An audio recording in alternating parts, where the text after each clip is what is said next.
So as David mentioned, we have about a month together. So we have 4 classes, and of course, when we were working on the schedule, we knew 4 classes we could not cover a textual study. So I have loosely based the class off of an experience I had growing up with my grandmother. I remember we used to go visit my grandparents in Tennessee. My dad would go and visit my great-grandmother, I should say, and I would tag along with them. And she would always serve me cookies and sweet tea, which today sounds terrible. But back then it was pretty good. And she was later in life, her house was about 88 degrees, and it was about 89 degrees outside.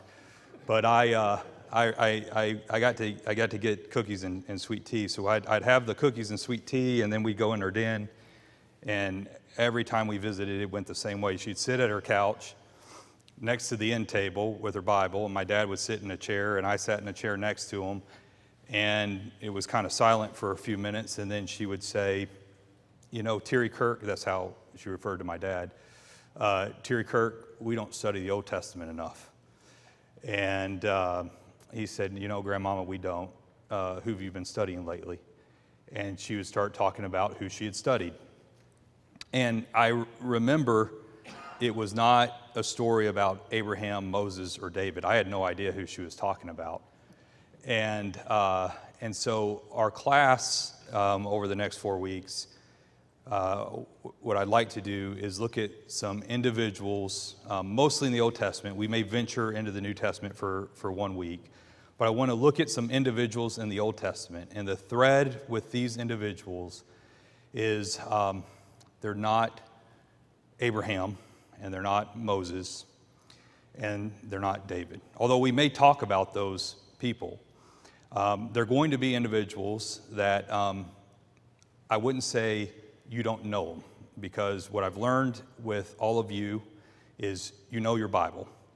But they're going to be individuals that you may not study very often. And the other thread with them is they're not good people. They're individuals that are not upright character. And so I can't really recall, important lessons from bad, unknown people, I think is what I ended up calling it. It could be good lessons from bad people, good lessons from bad, obscure people, but you get the idea. So we're going to look at stories in the Old Testament. Maybe it's not someone we study often, and we're going to try to learn what good lesson can we learn from those individuals. So with that background, open your Bibles to 1 Samuel chapter 24. And let's start with a little bit of context. God's people at this time, Israel, they are, as they requested, they are being ruled by kings, right? They've rejected the idea of the way God wanted to rule them with judges. And so they are under the rule of a king, and they're under the rule of their first king, which is who? Saul. Okay. But Saul at this moment has disobeyed God, and so God is going to take the reign of Saul away from him and his family. And in fact, the next king has been anointed. Who is that? David. All right, David. And David, at this point, has already faced Goliath, okay? And we learn that David has this pretty complex and complicated relationship with Saul's family. Who is David's best friend? Which is Saul's son. David is married to who? Saul's oldest daughter. And by the way, how did that marriage come about? Why was he able to marry her? He killed a Philistine. So we've talked about this before. We studied David and Goliath together. We studied David and Goliath over VBS. Because none of the Israelites were willing to go face the Philistine champion, Saul offered a bride. What was the bribe? He offered three things. What were they? Hand of his daughter. Hand of his daughter. What else? Reduction in taxes. Reduction in taxes and riches. Right? By the way, when the Israelites decided that they no longer wanted to be under rule of the judges, and Samuel said, "You're going to regret this," what was one of the things that he said why they were going to regret it? What were the kings going to do? Tax them. All right? Turns out we've hated taxes for a long time. Also turns out tax deductions were a big deal even all the way back then. So he was able to marry her daughter, Saul's daughter, because he faced the Philistine. Although in 1 Samuel chapter 18, he had to go out and do something in order to marry her. Does anyone remember what he had to go do? Had to go kill a bunch more Philistines. How many Philistines did he kill? Does anyone recall? 200 Philistines. Okay. So his best friend is Jonathan, Saul's son. He's married to Saul's daughter, so he's Saul's son-in-law. He was also, growing up, what was he to Saul? He was his armor bearer. He played a harp for Saul. He was also put in charge of what? Very important group for Saul. Not at this moment in time, but prior, what was he in charge of? His what? Captain of his what? Army. Okay. And yet, in this moment in time, what was Saul trying to do? Kill him. Okay. So he's trying to kill him. So David and 600 men are in the wilderness. And in 1 Samuel chapter 24, Saul has returned from battling the Philistines, and he decides he's going to go into the wilderness to try to kill David. David and his 600 men. And how many people does Saul take with him to go try to kill David? 1 Samuel chapter 24, verse 2. 3,000. And David and his men are hiding where? In a cave. And it just so happens that Saul needs to go inside that cave. Why does Saul need to go inside that cave? Nature called. And so Saul needs to go inside that cave. And he goes inside that cave, and what does David, he's all alone, by the way, Saul's in the cave all alone, and what does David and his men want to do? We got him, right? We got him. Does David allow it? What does David do? All right, so he cuts off a corner of his robe, and he allows Saul to leave. And so Saul leaves, and in verse 8, David follows him out. And he gives this speech in verses 8 through 15. And so let's pick the speech up halfway through. In verse 11, he says, "Moreover, my father, see the corner of your robe in my hand. For in that I cut off the corner of your robe and did not kill you. Know and see that there is neither evil nor rebellion in my hand, and I have not sinned against you. Yet you hunt my life to take it. Let the Lord judge between you and me, and let the Lord avenge me on you. But my hand shall not be against you." He goes on and finishes the speech, and then Saul reacts to it in verses 16 through 21, and he basically says, "You're more righteous than me." And he leaves, and he leaves David alone. And so David and his men are left in the wilderness. Okay. If I were you, I'd say, I don't understand your story about the grandmother and the whole concept of this class, because we all know this story. Okay? What did David and his men then go do?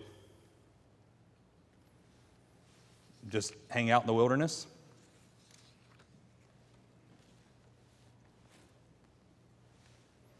You all know, you probably remember that story. I mean, it's kind of hard to forget the story about Saul going into the cave to use the restroom and almost dying. What did David and his men do from there? Does anyone remember? Anyone remember what he does after that? We all remember David and Goliath. We all remember David going back into the city. We all remember Saul taking the spear and trying to kill David. We all remember David fleeing into the wilderness. We all remember this moment when David could have killed Saul, but then what happens? Next thing we know, Saul eventually dies and David takes over king, but what happens in between? What's David and his men do? They what? They meet Nabal. So David and his men start to go and protect people in the wilderness. And they start to protect this particular individual in chapter 25. And this individual, we learn, is a pretty rich fellow. In chapter 25, verse 2, we learn he's very rich. He's got 3,000 sheep. He's got 1,000 goats. And we learn that David and his men are protecting this man, this very rich, wealthy man. In fact, his servants, the servants of this man, in verse 15, he says, David and his men, they were very good to us. We were never hurt. We never missed anything. They never took anything from us. As long as we were accompanied with them, we were in their fields. They were a wall to us both night and day. All the time they were with us when we were keeping the sheep. They protected them from robbers, from everyone. That's what David did. They protected the people there.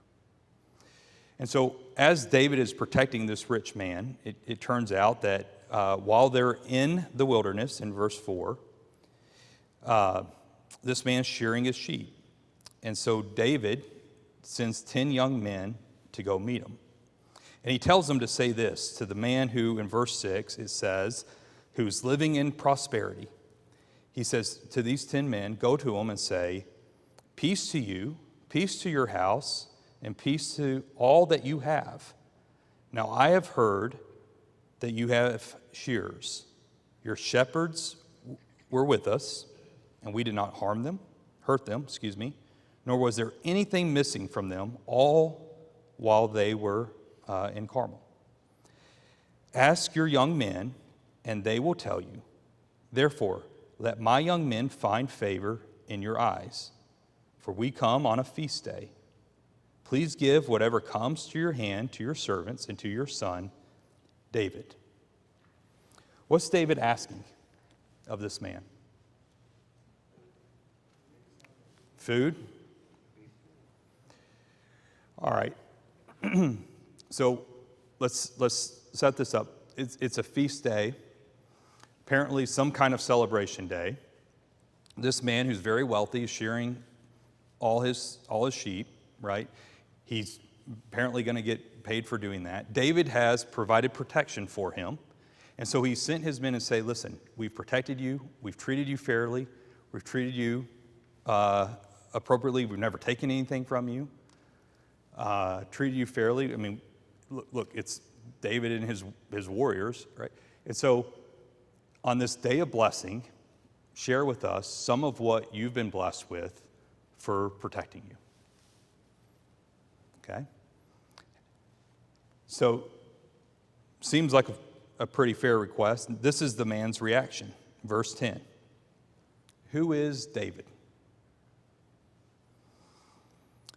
And who is the son of Jesse?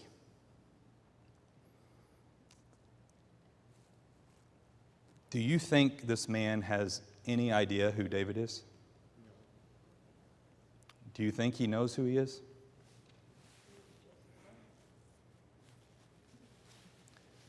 You think, just think back in Scripture. What has David accomplished at this point in his life? You think people know who killed Goliath? Say what? All right, so remember when they come back in from battle into the city, in 1 Samuel, I believe it's 18, in 1 Samuel 18, verse 7, when there's a celebration, the soldiers returning from battle, and it says the women sang and they danced, and they said, Saul has slain his thousands, and David his what? 10,000s. Okay? So here you have David, killed Goliath, Everyone knows what David's done. He was a captain of the army. To marry Saul's wife, Saul's daughter, he killed 200 Philistines, right? And this man says, I don't know who David is. We later learn look at this. Go to verse 30. We'll get to this in a moment, but in verse 30, this is the man's wife speaking to David, and it says, "It shall come to pass when the Lord has done for my Lord according to all the good that is spoken to you, and he has anointed you ruler over Israel." What's that tell us about what they knew about who David was? Did they know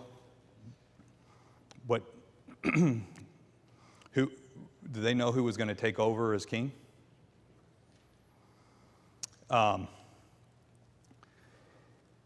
Go back to verse 10. He says, "Who is David?" And then what's he say? Who is David? Who is the son of? It's not like David said to him, "Hey, do you mind giving some food to me and my men, your servant, and, to your son David, and by the way, my dad's Jesse?" This man knew who he was. Let's keep reading for a second. He says, "Who is David? Who is the son of Jesse?" And then he says, "There are many servants nowadays who break away, each one from his master." What does that mean?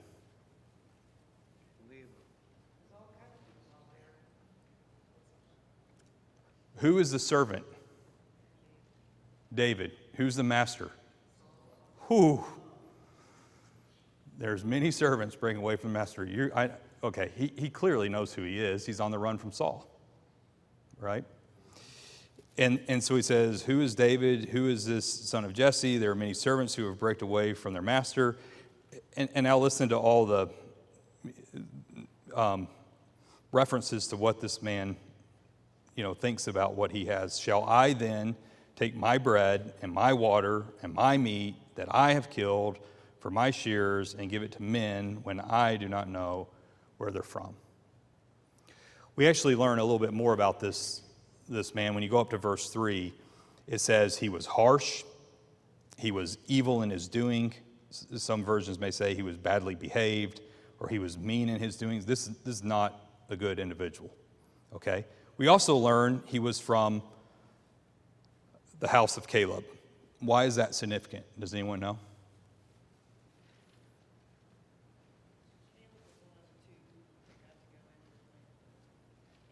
Okay. It was one of the two that went into the house of Canaan. What else?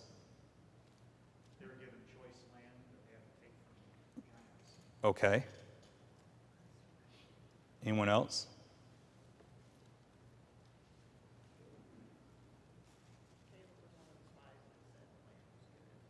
Okay, yep. One of the spies that said the land of Canaan was good. Does anyone know what city Caleb founded?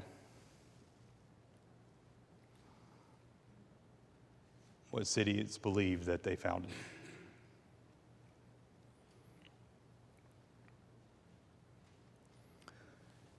Okay, so there's a thought that they founded Bethlehem. Where's David from? Okay, so perhaps they're what? David and this man are what? Related. Okay, which might make sense in his reference to your son David. Okay, so David's men go back and they explain to him this reaction. And he said, "Okay, well, thanks for letting me know. That sounds good." Is that what he said? Have any of you ever had to give, your boss bad news? So they go back and they let David know what he said and what was his reaction. Get your swords. How many of his 600 men did he tell to get their swords and get on their horses? 400 out of the 600. And so they get on their horses and they head out. And in verse 21, David tells us what his plan is. He says, "Surely in vain I have protected all that this fellow has in the wilderness, so that nothing was missed of all that belongs to him, and he has repaid me evil for good. May God do so, and may more also to the enemies of David, if I leave one male of all who belong to him by morning light." What's he going to do? He's going to wipe them out. He's going to go wipe them out. Okay, so one of the servants of this man hears this, and so he rides off to go tell who? Abigail. Okay, so he goes to tell Abigail, and he tells her the verses we looked at before. Look, these men they were good to us. They never took anything from us. They were a wall around us all along. And look, our master, he criticized them. Now there's harm that's going to come to us in verse 17, and against all the household, for he is such a scoundrel. Does anyone have a different word instead of scoundrel in verse 17? What? Okay. He is worthless. He is worthless. Some versions, I believe, say wicked. He's a scoundrel. He's worthless. He is wicked. So what's Abigail do? She's like, all right, we got to do something. All right? Very quick-minded. We learn earlier in verse 3, she is intelligent. She's beautiful. And apparently pretty smart on her feet here. So she quickly devises a plan. She puts a bunch of presents, goods, right? A lot of the things that they were looking for when they came to see, when the 10 men came in the city, and she sends them out on a donkey to go meet David. And then she hops on a donkey to go meet him. And she's like, don't tell Nabal what's going on. All right? And so she heads off, and she meets David. And when she meets David, she essentially has this speech in verse 23. And the speech goes through 23 through 31. And if we break the speech down, she first hops off the donkey. She falls down, and it's a very different, obviously a very different speech than what we saw in verses 10 and 11. But she first says, hey, pay no attention to Nabal. He's a fool. By the way, does anyone in their Bibles have a commentary or something that says what this man's name means? It means fool. Now, I don't think that when his mom had him, that she looked at him and said, what a beautiful baby, I'm going to name him Fool. It probably really wasn't his name, but it was probably what they called him, because he is called a fool by just about everyone, his wife, his servants, and she calls him a fool here. In fact, she calls him not just a fool, she calls him a scoundrel, same word that the servant uses in verse 17. He's worthless, he's wicked. She says as well, his name is folly. And so she basically says, pay no attention to him, right? That's the first thing she says. Don't pay any attention to him. And then she says, rather than avenge yourself, right, with bloodshed, please accept these presents and please forgive me. She asked for forgiveness. Why would she ask for forgiveness? What did she do wrong?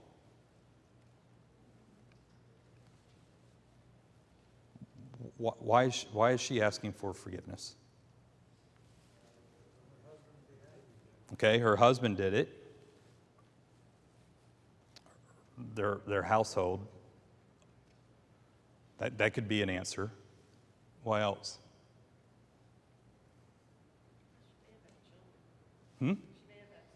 Okay, had sons, so she's trying to spare them. What's another reason? What she...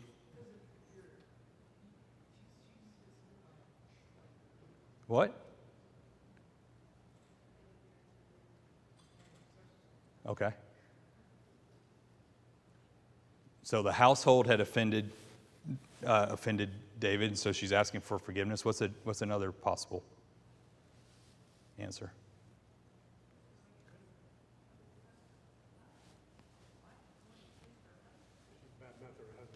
Bad mouthing her husband? Okay. What did you say?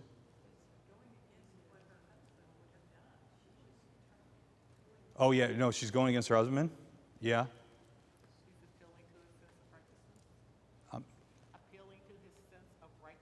Appealing to David's sense of righteousness. What kind of state of mind is David in?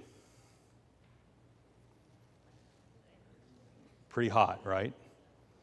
So what's she done so far? Hopped off.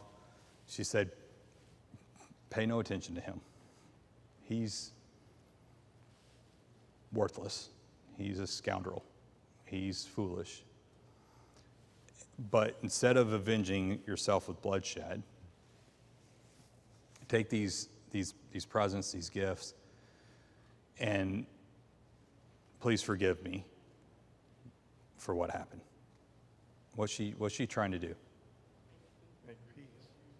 Calm things down, make peace. Okay? But then she goes on to tell David, what did she remind him of? We already mentioned it. When we were looking at, does this man really know who David is? We read this. She reminds David that God has anointed him to do what? Rule over Israel. And then she says to him, do you really want to do what for yourself? At the end, in verse 31, do you really want to avenge yourself? And what's David's reaction? He's got two options, right? He continues on, or he stops. What's he do? So in verse 32, he says, blessed is the Lord God of Israel who sent you this day to meet me. And blessed is your advice, blessed are you, because you have kept me this day from coming to bloodshed and from avenging myself with my own hand. He continues on and he says at the end, go up in peace to your house. See, I have heeded your voice and respected your person. This is probably the first time that we see a side of David that we haven't really seen. What do we see in the story of David and Goliath? What's going on in that scene? Every Israelite is scared to death. And what's David's reaction? He does not understand what's going on. Here's this uncircumcised Philistine that is insulting God, and he'll go battle, right? Like he doesn't understand what's going on. This Philistine is insulting God, right? Very calm, very collected, and he doesn't understand why everyone's so afraid. What do we see the chapter before in the cave? When Saul is in there, the man who's been trying to kill him, who he's been on the run for, having to live in the wilderness, and he's in there vulnerable, and his men are ready to kill him, and what does David say? No, we're not going to kill him. Why? Why is he not going to kill him? He's God's anointed, and whose job is it to deal with it? It's God, right? Go back to 1 Samuel chapter 24. He says, you've hunted my life to take it in verse 11. Verse 12, let the Lord judge between you and me, and let the Lord avenge me and you, but my hand shall not be against you. Now in chapter 25, this man goes, I don't know who David is. Who's this David? Who's this son of Jesse? There's a lot of servants out here running away from their masters. And what does David do? All right, boys, 400 of you, get on your horses, get your swords. We're going to go annihilate this family. What happened? I mean, this is the man that a chapter before is calming down 600 men and keeping them from killing the individual that's been trying to kill him. And yet now he is the guy leading 400 of them to go annihilate and wipe out a family. Why? I'm sorry? His pride was hurt. His pride was hurt. This man didn't know who he was. The man who killed Goliath, the man who killed 200 Philistines, the man whose name was known, the man who had killed, his 10,000s. What else? What else? What else was going on with David? You said it was a feast day, so a lot of the feast days had requirements. Sure. When he was coming in Nabal, he wasn't just saying, hey, feed us. He was saying, we have these things that we need to do for the Lord. We've been doing for you. Can you provide the things that Sure. we need to do? They're So he reciprocal. interfering with their worship. Sure. Yeah.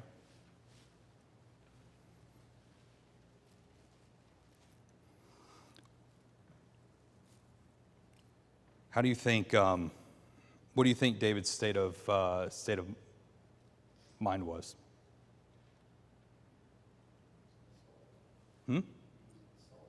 Insulted, pride hurt, insulted. Had enough. I think he was maybe a little angry.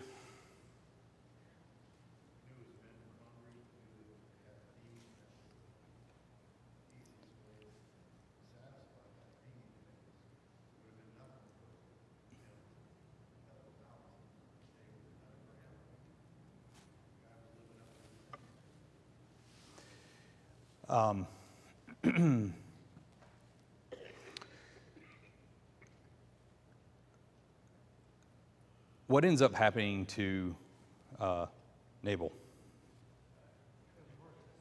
Has a heart attack. So who ends up taking care of him? Who ends up dealing with him? God ends up dealing with him, right?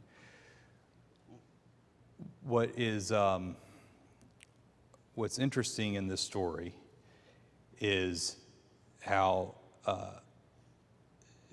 David seems to lose control and decide that he is going to take out vengeance on this man. And it's something that he hasn't seemed to have happened to him in the chapter before. And so why do we study this story? Why do we look at it? See that he's human? Do the right thing, do what God says, but then you have these groups of moments where you fail the plan God has for your life. And then you need that outside reminder, Abigail was that outside reminder, remember who you are. Like remember who you serve, like what the outcome really should be.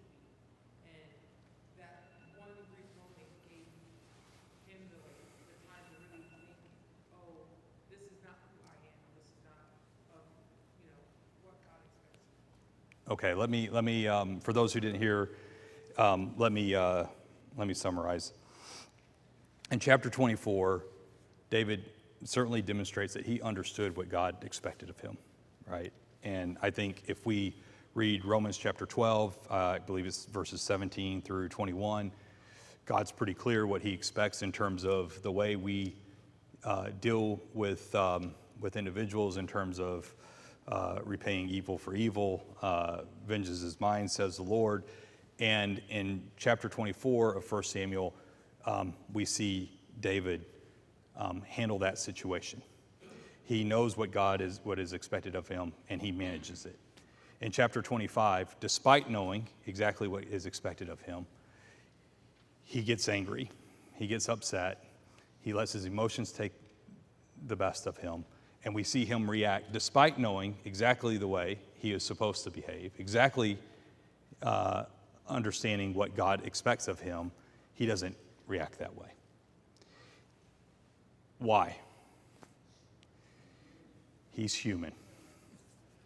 He's human. He's doing like Saul did.